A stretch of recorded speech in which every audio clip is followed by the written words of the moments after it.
Okay, we're going to go ahead and get started. Hello, everyone. Hope you all had a great holiday season. Thanks for joining us on our webinar Wednesday. I'm Stephen Phelps. I'm the marketing manager for Acumen. I'm here with the account management team along with Scott Holliday, who is the VP of operations. For those of you who are new, Acumen hosts bi-weekly webinars that goes over tips, tricks, and tools for your Sage 300 solution, and also showcases third-party products that can enhance your current accounting software system. Today, we'll be going over tips and procedures when performing a Sage 300 year-end closing, and will help get you ready for the new fiscal year. Near the end of the presentation, we'll save some time to answer a few questions, so please feel free to use the chat option during that time. We have a lot to cover, so I'll now pass it on to Scott to begin the presentation. Hey everybody, this is Scott. I appreciate you joining us today. I see some familiar names on the list. So for those of you who know me and I've been to your office and visit, this really is Scott. I have a cold. I'm not really sure why Nick decided that this week was my turn to do the webinar Wednesdays, and I managed to get a cold. So I sound much worse than I actually feel. For those of you who don't know me, if you ever meet me in person, I don't normally sound like this. I don't normally sound this cool. So anyways, as Stephen said, we're doing year-end procedures. Something everybody does every year, of course, but because you only do it once a year, it's always hard to remember how to do it. It's not a difficult thing. The biggest challenge is always when to click the button and getting that back up. So there's a couple parts of it. I'm going to show you both parts, the creating the fiscal calendar. I'm going to show you a couple things that you can see along the way. Sometimes you get some messages that are not a problem, but may lead people to think that there is a problem. And then the actual year-end roll forward. And I'll take you through it. So I have another slide here, right, Stephen? If I do next. This is what I'm doing. So we're going to talk about backups, creating a year, closing options. Let me start with showing. So I click on Show Taskbar, and here's my Sage 300. So the first part of the creating the new year is you actually have to create the fiscal calendar, and there's no concern about timing. I would actually expect that most of you have already created the new fiscal calendar, and actually, as crazy as you could create 10 years of fiscal calendars out into the future if you really, really wanted to. And the way to do that is I'm logged in here to the sample company, but it should be the same as for you. If you go to Common Services and Fiscal Calendar. Of course, with Sage 300, if you don't see it, it's probably because you don't have rights to it. It's not possible to not have the Common Services module. That's sort of one of the overriding modules that is always there. So if you don't see Common Services and you don't see Fiscal Calendars, you're not allowed to. So go talk to the right person to get access. But if you go into Common Services and Fiscal Calendar, in my data, I actually have 2021 in here already with all the dates set. But if I was to be making 2022, I'm going to click on this little green plus. That's the new icon. You should see that all over Sage 300. You're probably familiar with that. Click on the new icon, and it's going to make the new year. And then I can go ahead and click on Add, and it's going to save it to the database. Now, depending on my fiscal calendar settings, I could have 12 periods. Whoops, I misclicked. I could have 12 periods. I could have 13 periods. If I've got 12 periods and my month ends, match the Gregorian calendar, or just standard first of the month, last of the month, you're actually done and you're good to go. But if you kind of mess around with those dates to even things out, certainly if you've got 13 periods in your fiscal calendar and you're doing everything as 4-week periods, then you need to go in here and set these dates to line them up correctly. Also, and this isn't part of the year-end so much as in the same screen, you can lock and unlock periods, which controls which periods users are allowed to process transactions for, and you can do it by module. So what we would consider best business practice is to lock everything down except for the period that you're working in. So I would lock the whole year, and then if I've got stuff going on in January, we're going to start processing in January, I'm going to unlock just January for all modules. If I was moving to February, I would lock January, unlock February, and maybe I've got some users finishing up in GL, I can open up GL for January. So generally, I would say lock everything except for the period you're working in, and then go ahead and click on Save.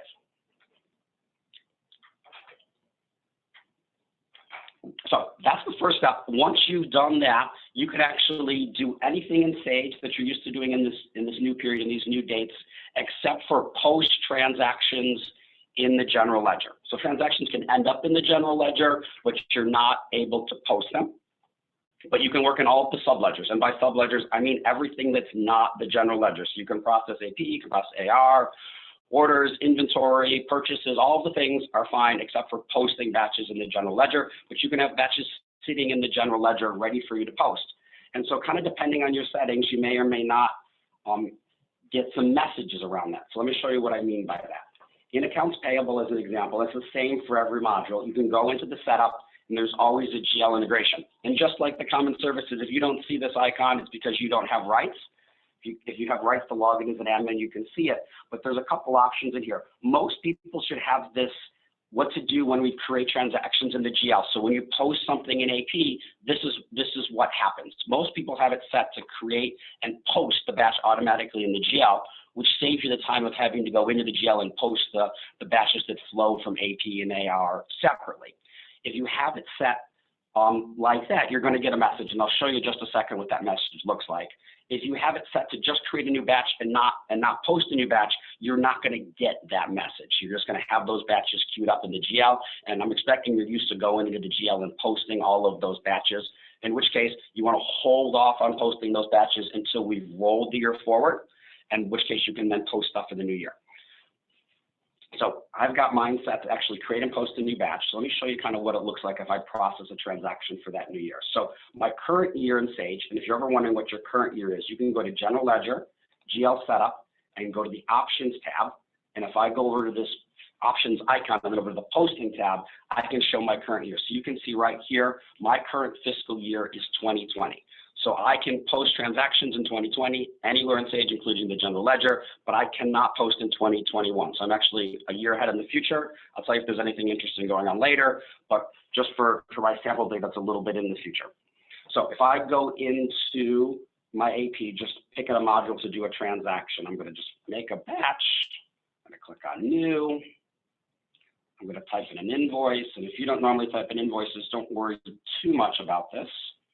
And then I'm going to pick a different date. So I can post in 2020 in the GL, fine. I actually want to go out to 2021. So let's pick 2021, and I'll say January 1st. Tab. Sage is saying, hey, you're doing something way out in the future. It's not close to the day you're logged into. You know, do you mean to? And I do. And then I'm just going to go ahead and put in $1, and then it calculates taxes. So I do $8, and I have to put an invoice, INV 1, 2, 3, 4, 5, 6, 7. And then I will say add, and then I've got a test batch. So there's my AP batch, and it's got the transaction into 2021, which is the next year in my company. If I go in here and post it, it says, do you want to post? And yes, I do. It posts, and I'm going to message that my posting completed, but I get this second line here that said errors in the posting sequence. I couldn't post in the GL. And basically it's saying because you're not in 2021 in my sample data, I can't post in the GL. So what it's done is it's created an error batch for me. So I'm going to hop over to GL and show you what I mean by error batches. I'm hoping most of you have used the GL before and you're familiar with error batches. But if I go in here, I can see that I've got an error batch. So my AP created this batch 252, and 252 is posted, but it kicked out my entry for the $1.08 and created an error batch. If I was confused about the error batch, I can always double click on the number of errors and it's going to tell me why this batch created an error batch. And it's going to give me this message that says cannot post to a future year, which I saw coming, but just if you're not sure why it's there, that's it. So if I go ahead and post this error batch, I'm going to get the same message again. I'm going to get a new error batch and I'm going to be stuck. But I can let these things queue up in the general ledger until I roll the new year forward, in which case then I can come back and post all of these general ledger batches. Okay, so the next bit is the actual rolling forward. But before we roll forward into the new year, there's a couple of things to think about timing. So when we run the process, it's going to basically zero out all of your P&L accounts and journalize them into retained earnings. It's putting it in the closing period in the prior year. And it's going to do that as one big lump sum. You will see that batch in your batch listing in GL. Now, once you've done that, you can post to prior years. So it's not a problem if you want to post to prior years. Let me say that again. Even though I've rolled the year forward, I'm still able to post to prior years. So the catch, the only really thing to think about about posting to prior years is every time you post to prior years, Sage is going to have to make an additional entry to retained earnings to keep retained earnings in balance correctly. So if you go through an audit or you just don't like seeing all of those additional true up entries to retained earnings for every posting that you make in the GLs of the prior year, then you should probably hold off on rolling the year forward for as long as possible. Ideally, that would mean you've closed out all of the prior year, and practicality, it means you've probably closed out most of it, but you've got a couple of things left to cover, a couple of dangling things. Maybe you're waiting on the CPA or the tax guys for something, and you're going to roll it forward, and then you've got a couple of things. My understanding with the auditors is it's not really a problem that you have these additional entries showing up in your transaction listings to true up retained earnings, but they often will ask questions, and you end up in that sort of time-consuming, I need to provide documentation that this was because of this, and this was all in the up and up, and it's just a time-consuming thing, but it's not really a problem. So those that I talk to that go through audits, they try to hold off as long as you can. If you're a little bit smaller in size and you don't have to have the fun of an audit, you really can, roll the year forward right away. You can kind of make the fiscal calendar the first day of the year and do your roll forward at that point. I sort of just kind of see half and half in terms of the options. So when it comes to do the year forward, roll the year forward, the way we do it is we go into General Ledger, GL periodic processing, and we have the create new year icon. So I'm going to double click and bring it up. It's not a super complicated string, but the first thing that you're going to see at the top, big red X, you must do a backup. And this is a super important warning. It's not just some arbitrary, we felt like telling you should do a backup. You really, really, really, really need to do a backup. And the reason is if for some reason the server dropped, your connection dropped, your workstation dropped, something weird happened in the middle of this process, and this process might run for 2 minutes, this process might run for 10 minutes, kind of depending on how big your data is. If it's on the longer side and it drops, your data is neither one thing nor the other. It is, of course, theoretically possible to do a data repair, but it gets ugly, it gets time consuming. That's also short for expensive, and you're gonna have some downtime. So in IT, we always say that, backups forgives all sins. So if you've got a backup in one form or another, before you click the button, if something, in the unlikely case that something happens, all you have to do is restore from your backup and reprocess the whole thing from the beginning. And it's just basically a non-event. You're gonna lose 10 minutes and it's not a big deal. So there's more than one way to get a backup. The simplest thing is your nightly backup. So if you're running a nightly backup every night, and you better be running a nightly backup. If I find out you're not running a nightly backup every night, I'm going to give you a massive guilt trip.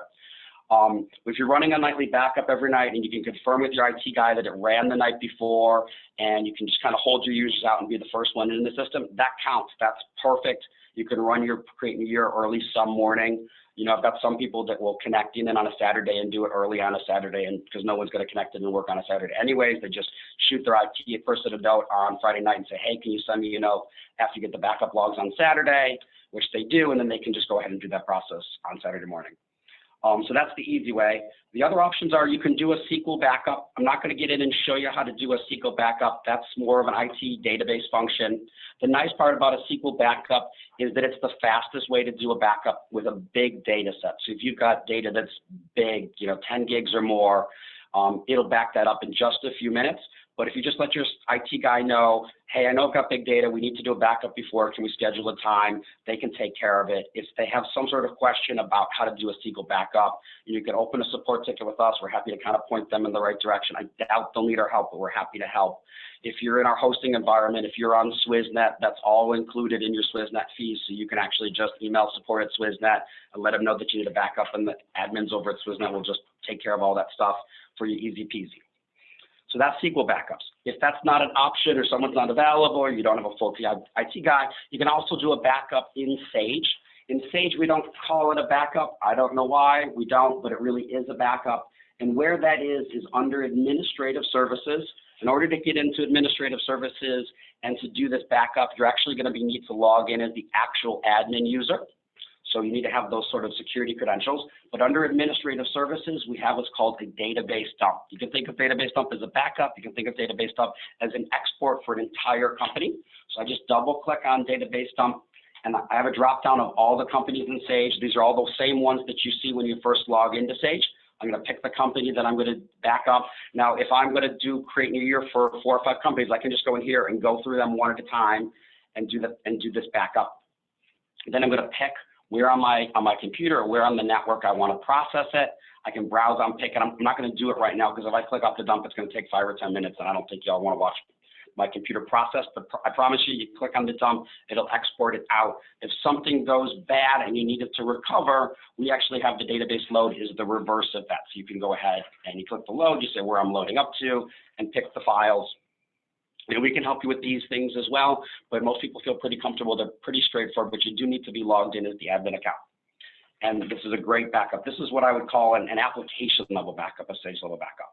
So just kind of to repeat myself, backup, backup, backup, super important. You got 3 options. Use your nightly backup if you can confirm it's done. Have your IT guys do a SQL backup, make it their problem, or do the backup yourself with the database dump and administrative services.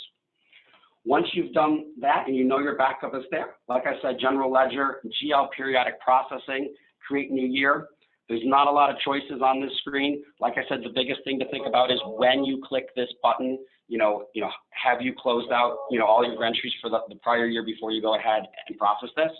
I'm going to click my heels together 3 times and say, I want to process, I want to process, I want to process. Or as my friends in the UK say, process. Max is always telling me it's process, not process, but, we're never going to agree on that one. Mine, because I got sample data, there's not a lot of data in there. It was done in just a few seconds. You can see that it's telling me that I've rolled forward to 2021. I am off and running. Of course, because I created my fiscal calendar, I could always do everything in all the modules except for GL. If I've got batches sitting out in GL, I can go process those. If I go back to my GL, just kind of show you that general ledger, GL transactions, here's my batch list. I can just go ahead and set them. If you've got a ton of them, what I would recommend is actually you can use the arrow keys up and down. And I can hit the space bar, will turn the ready to post to yes or no. I'm just hitting the space bar. You can double click, but I would kind of arrow down and set these all to yes. And then I can say post all. So as long as I've gone through, even if I got 200, I can just kind of arrow space bar real quick. It'll take me a minute or 2. I'll have sore wrists. I can complain about it. No one will feel bad for me. But once I've got them all marked ready to post yet, I can hit that post all button and it'll post them all. It might take 10 minutes, walk away, get a cup of coffee, but that's it. You're done. You're ready to produce financial statements for the first period of the new year. I think that's it. Oh, one last thing. If I hop back to the PowerPoint, there are a lot of things under these GL periodic processing about consolidating old transactions, clearing history, resetting batch numbers. If you go into the Sage 300 manual, you go into some of the online forums, there's a lot of recommendations about doing these as year-end. And our view here at Acumen is these are things that are a little bit of a relic of the past. And by a little bit of the relic of the past, I mean way outdated. They are things that back in the day when disk space was expensive and large data sets really, really slowed things down. It was actually a very important step to the end of the year. So people would actually print stuff out and then clear all those histories. Unless you've got a huge data set, which is more than 10 years and more than 10 gigs and are having speed issues and you're complaining, I don't really want to get into clearing history. If you are, let me know. Let's talk about it. One of the consultants can give you a recommendation. We probably want to have you set up a historic company so you've got all that full transaction in case you ever need to look up something, and then we can do clearing. But certainly our recommendation, our advice about best business policies is not to do that as part of your year-end function. Really the 2 things for year-end are, create the fiscal calendar. You can do that at any point. There's never a wrong time to create the fiscal calendar for the new year. Don't hesitate on that one. The second bit is the rolling the year forward. The key bits on rolling the year forward is backup, backup, backup. I know I'm being annoying, but it's important. And then second, choosing the right moment to press that process button. And if you don't go through an audit, you don't mind seeing a bunch of true up entries in the retained earnings account, it's okay to do it pretty soon in the year, the first part of the month. If you go through an audit and you have to do a lot of explaining to your friends that are auditors, I would recommend holding off as long as you possibly can. Like I said, ideally to the end and everything's closed. In practicality, you'll probably get to the 95th percent of everything closed and roll over at that point. And that's all I have to say about that. Stephen says we're allowed to take questions. Yeah, so apologies, we're running over a little time, so we're actually going to skip the question portion and wrap it up. If you do have any questions, be sure to email us at am@acumenfl.com. or you can always give us a call at 407-965-2411. Again, thanks for joining. Please feel free to call or send us an email. We also have a new website. It's a new look, so be sure to check that out as well. Again, thanks for everyone attending, and we hope you all have a great week. Thanks, everybody. Thanks, everyone. Happy New Year. Hey.